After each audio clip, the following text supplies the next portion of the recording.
Hi, everyone, and welcome to our informational training video, if you would, about the imposter syndrome. Joining me today with this topic is Barbie Atkinson.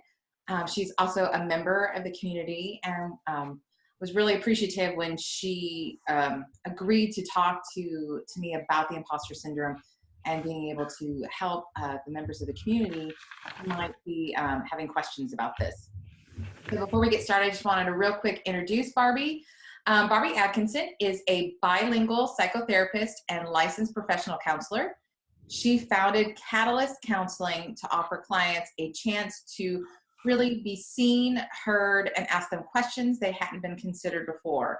She has a saying with that I absolutely love. She says, "I'm not your mama's therapist."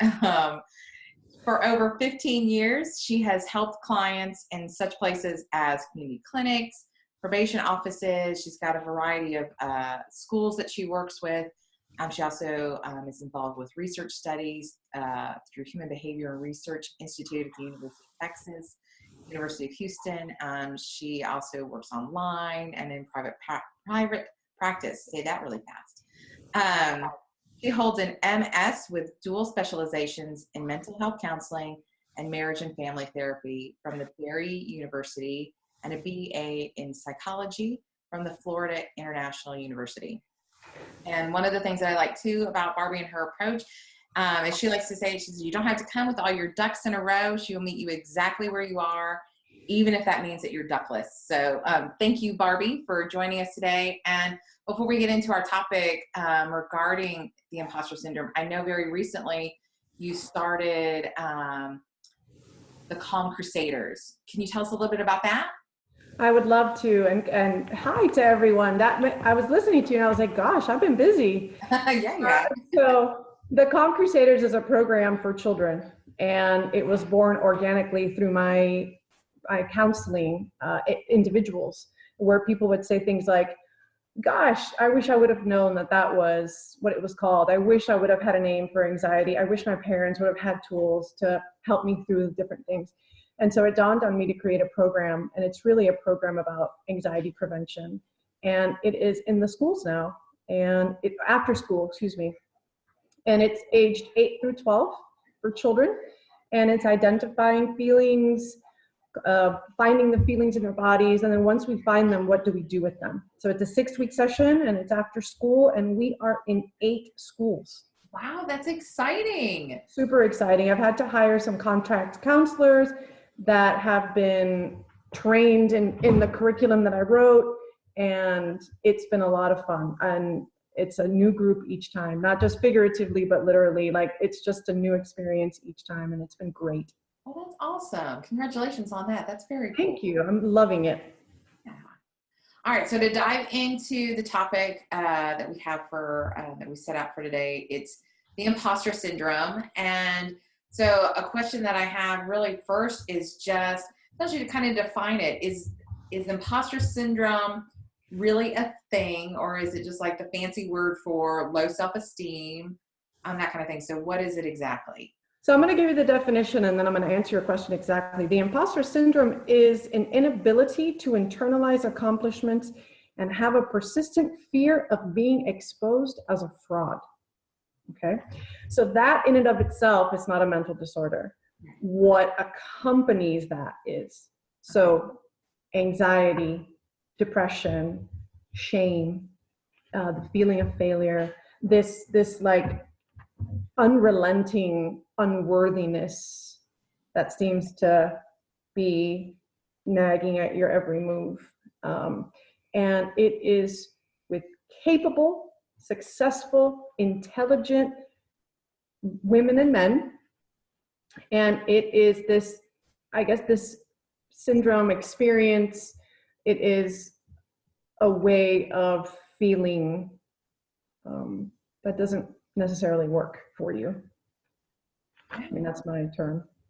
Yeah, definitely. And one of the reasons too, and we were talking a little bit before we started recording, and the reason why I wanted to do this is just because lately it seems like everywhere I'm turning, imposter syndrome. Like, I had a podcast that I listened to the other day, and the topic was And it's one that I listen to regularly. So it was about imposter syndrome, and there was a book club that was out that did stuff about the imposter syndrome. So is this something that's new? Just kind of wondering why it might be out and about in topics of conversation lately. I think that's great. So when thinking about this topic, when we talked about talking about this, I was thinking, well, who came up with this? It seems like really new, or this idea, right? This word, the wording. Do you know that it was coined in 1978 by two clinical psychologists, female clinical psychologists? Wow.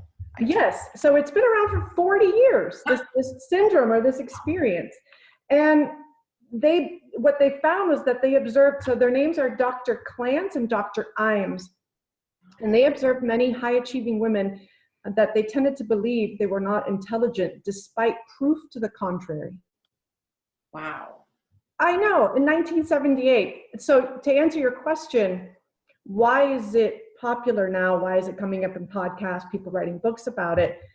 And I don't know, other than thinking that women are just a real force now in the workforce and in science and technology. And we are coming up against these feelings that we have regarding our capabilities, regarding our achievements, regarding our worth.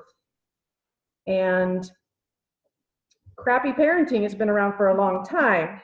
So I'll say that childhood stuff could really be the culprit for a lot of these things. You know, I'm not saying everyone that suffers from imposter syndrome has had a critical childhood, but there is something about never getting it right when you were a kid, being critiqued, being criticized, and taking that to, to the present, to the here and now. See, and that's one of the things that I wondered about too. And in preparation for this talk, I'd read a book about the imposter syndrome, and that was in there. She had talked about the impact of society and stereotypes and that kind of thing. And so that just got me kind of thinking about, well, so within imposter syndrome, how much of it is because of external influences, or how much of it is just internal? Like, are you like with some things, it's a chemical imbalance kind of thing. So like it would be no matter what, you would have this. You see, you know what I'm saying? Like how much of it's internal, how much of it's external, that kind of thing. So you're asking, what does this look like? And what are the different, is all of it imposter syndrome, or is it anxiety regarding stuff, or is it feeling unworthy? I think the unique thing about the imposter syndrome is that it happens when you know your stuff. And so the messages that you could be saying to yourself regarding your environment could be something like, well, no one in my family's graduated from college. Why do I, who am I to be this person? Or I've never heard of an African American being able to do this or that, or there are no Hispanics in this company. What are we gonna, or there's no women. These are all men here.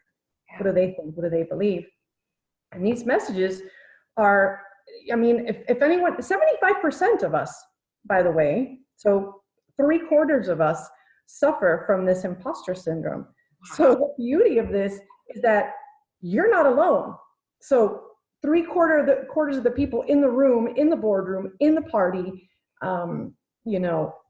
in the volunteerism at your school are also feeling this, because this affects women, men, mothers, athletes, volunteers, like I'm saying, teachers. Wow. This is a comparison to others. And we live now, right? We live now in like this, like hyper, everybody knows what you're doing, where you've gone on vacation. You can't have a peanut butter and jelly sandwich.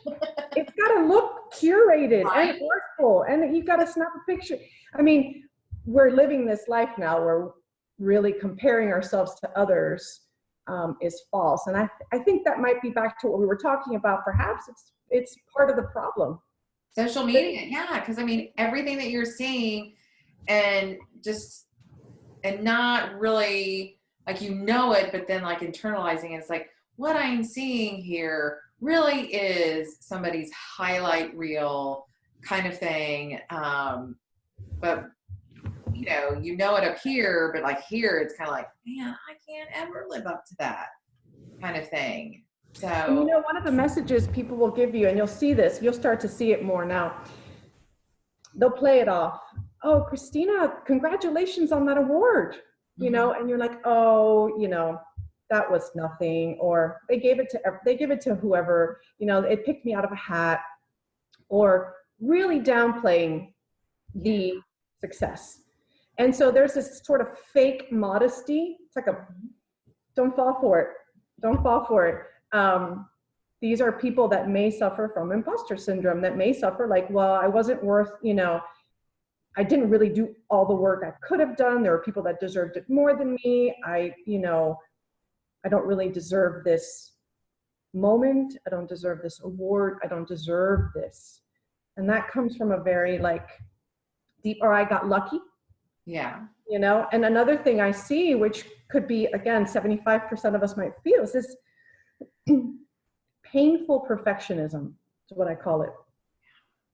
And I call it the gateway, to imposter syndrome, because it's like, if I have a typo, if I do something wrong, people will find me out. People will know, and everything that they're thinking will be right. Wow. It's painful perfectionism, just to keep it so that people, not that they are, but that you feel people have already judged you, they've labeled you, they've put you in a place. So it's this incessant, these workaholics, these people who have to be perfect and who believe that they have to be perfect, and the anxiety and you can't sustain that kind of Yeah. life. And so I see that. That's difficult.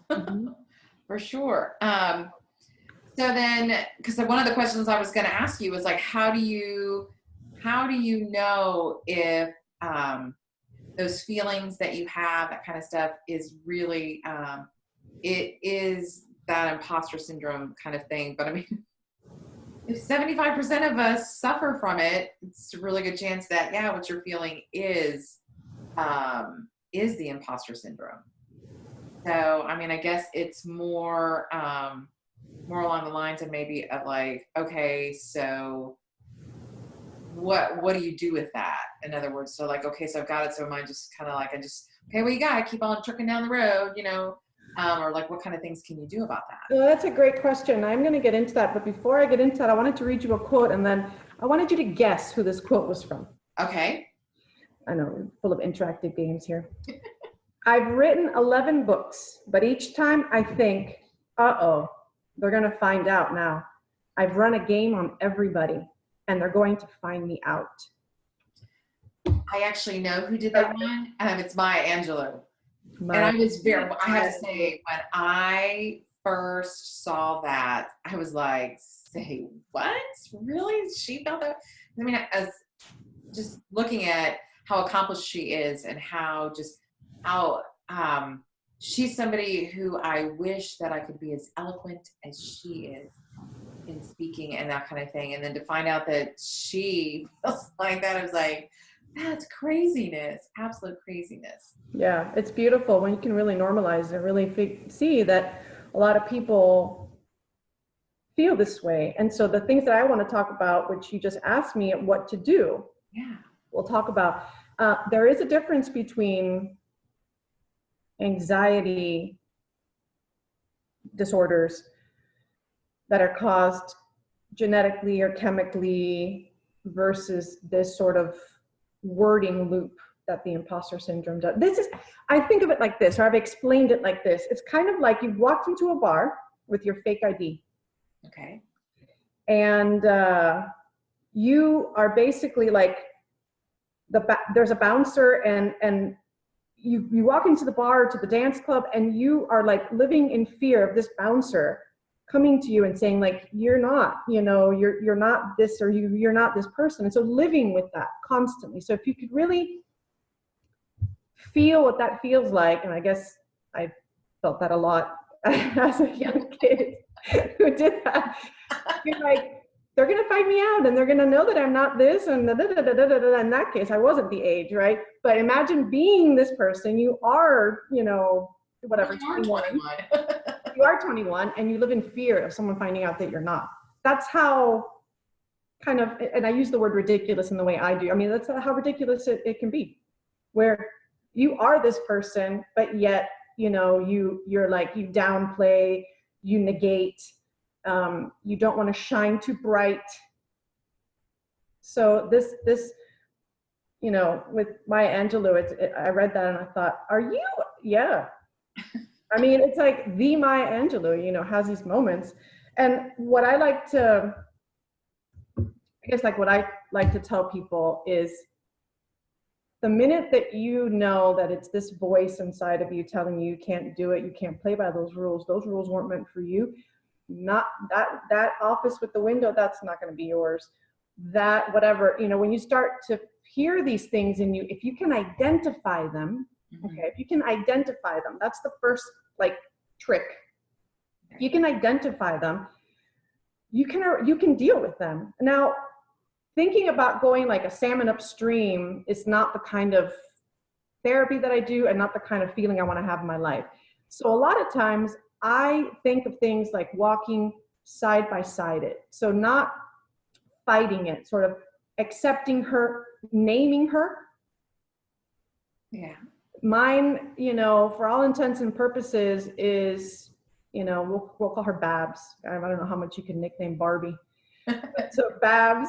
And Babs is the one that says, they're not going to find out. You don't know anything about imposter syndrome. You're not going to be able to give enough information. You're not going to be able to be what they need you to be. So it's up to me, Barbie, to say, Babs, I hear you. Thank you. I have gratitude for you. I will thank you for alerting me, and I will prepare. I will be prepared. I will center myself. I will thank you, Babs. I don't need you anymore. I just needed that. I just needed that. Now that's Barbie voice talking to Babs.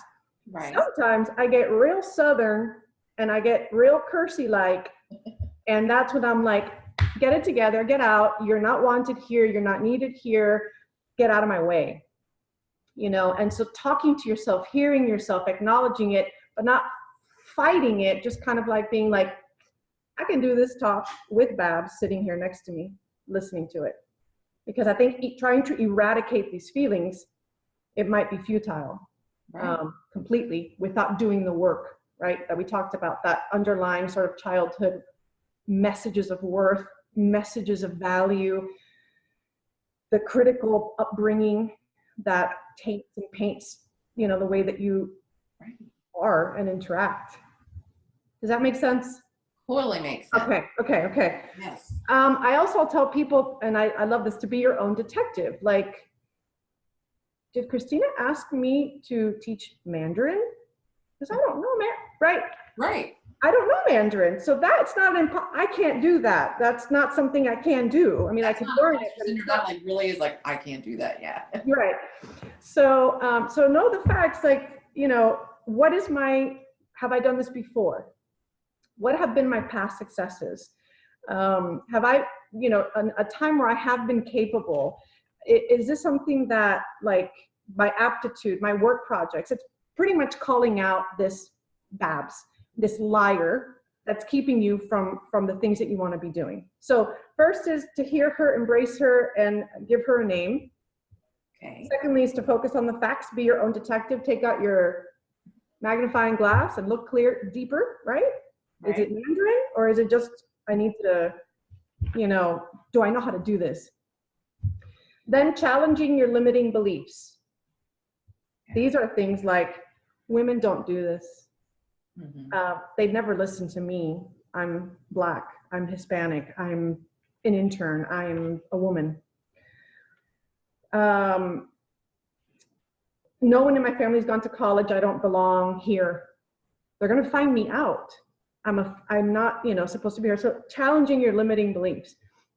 A limiting belief that is also kind of counterintuitive is that a successful career equals a successful life. And that isn't necessarily true. Yeah. And I think that, it's all about sort of redefinition of things and how you treat yourself. And it's always about kindness and always about compassion to yourself. Always. It always leads back to that. And if you're ever lost and you're like, Barbie's been talking for a long time, be kind to yourself. That's like the message that I have for you. That's something that's so hard for people to do, to show that compassion for yourself. Yes. And it is to me, the most integral piece of being kind and compassionate to yourself. I mean, it's like being kind to your future self, doing things today for tomorrow. That's a big deal for me personally. And I try to listen for those things and pluck out those things with the men and women that I work with so that they can use it themselves. Make a list, but not necessarily just you. Maybe have your partner, have your parents, have your friends, have your coworkers, have your employees make a list of things that they see in you, things that you're good at. And you might be surprised, and you might hear things like, you're courageous, you're brave, you're a risk taker, things like that would be nice to hear from others. Compare yourself to yourself and only yourself. Yeah. There's an insatiable, like we talked about, this hyper curated life. It's an insatiable, like you'd never stop comparing yourself because there's just so much out there. And then anything we read about is these really successful CEOs and, top 30 under 30, top 20 under 20. Like, you're just like, it's about being enough and comparing yourself to yourself and your progress. And where was I 6 months ago? Where was I 6 weeks ago? Where was I 6 years ago? And really looking at that, to compare yourself to yourself, period. That's going to alleviate a lot of that, like that anvil that's on you, thinking about other people, what they're doing, what are their successes. And remember, the stats now, 75%. Yeah. And I'm laughing, but I mean, it's like, So tied to the first thing I said, I wrote this down, that I said about naming her and sort of like embracing her, walking, sort of do-si-doing with her, with Babs, in my case. There's a few things that just knowing that you're a person. So having imposter syndrome means that you're a person that knows that you have limitations, which also means that you can learn from others. So there's that. I wrote down also, like, again, I'm big into curiosity and always living your life like an amateur, listening, ears. What do people have to teach me? What do I have to learn? Not resting on your laurels and kind of like going out there. And imposter syndrome can kind of push you to action. That's true. Sometimes. I mean, unless it's like a really berating, awful voice. Right. Push you to action. So those are the kinds of things, I don't even know if I numbered them, I guess 6 things or so that are sort of tied into some things that you can do to not go salmon upstream, to not fight it, but to kind of go with it. And if they're really, really affecting your life, really affecting your job, really affecting your relationships and the things that you choose to do and the risks that you decide or to take or not take, then I would say it's time to look a little bit deeper, a little bit longer, and hang out in that place a little bit more where, you can talk to a professional about how you feel. I really had never thought about it, but really what I just got out of your list that I'm like, one, you can do all of them right away, but one that like I never thought to do that. was giving that voice a name and doing the acknowledgement piece, like, all right, I hear you. Thanks for that. Yeah. Reminder, this is what I'm going to do with that information. So that way, and then, all right, so I got your message. You can go now. I'm going to go and do that, to prove that, to be like, you're right. Like, you're right. I need to go and see, do I have everything that I need to have? That kind of thing. So, because that, at least for me, I'm like, I can go like a little check, because kind of like, okay, I've done that. Yes. And like that was brought up, and here that's like, okay, yes. So it's a, I don't know what the word is, but like essentially acknowledging it and going like, nope, really, I do have that. That's okay. Yeah. So that was I really enjoyed that part. Well, good. Yeah. This gratitude piece is the piece again, and I guess it's being kind to yourself again, but that gratitude of acknowledging it's part of you, but it also can be outside of you. Right. And you can hear her and say, okay, got it. And then move on.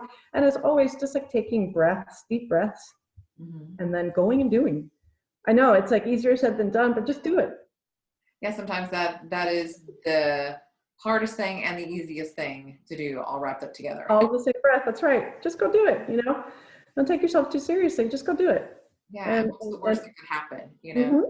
That's the question that I ask myself a lot is, all right, so if you do this, or if they find you out, what's the worst that could happen? That's right. Really thinking about that. And when you look at what's the worst that could happen, it really, a lot of times, isn't all that terrible. So. That's right. Using humor as well. I mean, I'm big into using humor personally, professionally, like my parenting style, my marriage style. I mean, it's like humor is definitely part of everything that I try to do, in playfulness.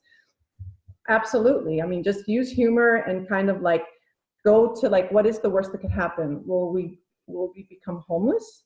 Will I be kicked out of whatever? And then you're like, gosh, this is kind of ridiculous. And again, I use ridiculous the way that if you know me, it's not like, I'm just like, this is something that I shouldn't, that I don't want to be thinking. And to tell you the truth, if we really went into brain science, which might be another talk, we really are just talking about negative self-talk, a part of our brain, which is called the amygdala, which is, the amygdala and the prefrontal cortex, which I call boss brain, and then the amygdala, which I call worry brain, or I call like the alarm brain. The worry brain always, if you can imagine boss brain, and you can imagine it sitting, and I use this example a lot because it's something I visually can see it, how I see it. She's boss. She's the executive functioning. She's the one that is telling you what to do, logical, rational. She sits in this executive chair, whatever you can picture that, a leather, gold, a throne, whatever it is you want, a swivel chair. And the sole job of worry brain, or this amygdala piece, is to keep us safe. Right. The problem is we no longer need the degree of this amygdala, because yes, okay, if fire alarm goes off, you need to run. If a dog barks, you need to get away. There's certain things you do need a piece of this, but we're still wired like cave people. Right. But we don't have the same stressors as cave people, yet our bodies feel it. So this worry brain lies to CEO brain, lies to the boss brain, and its sole job is to kick that boss brain out of her chair so that worry brain can slip in and start doing things that don't make sense, and things that are irrational, which is why I ask people to be detectives. Take your magnifying glass out and find the facts. Find the facts. And so I use that with kids a lot. I use that with people just so that they can see, like, worry brain, imposter brain, we'll call it, this negative messaging, Babs is a liar. Yeah. She's going to take you to the edge. She's going to make you not want to do something. She's going to make you not take that risk, not be brave or courageous, which is what you want to do. You want to live that way. And so I think when we look at brain science, we can also kind of acknowledge it and pacify it and say, like, all right, I hear you, but no, thank you. All right, I've heard you. Gratitude, and then move on.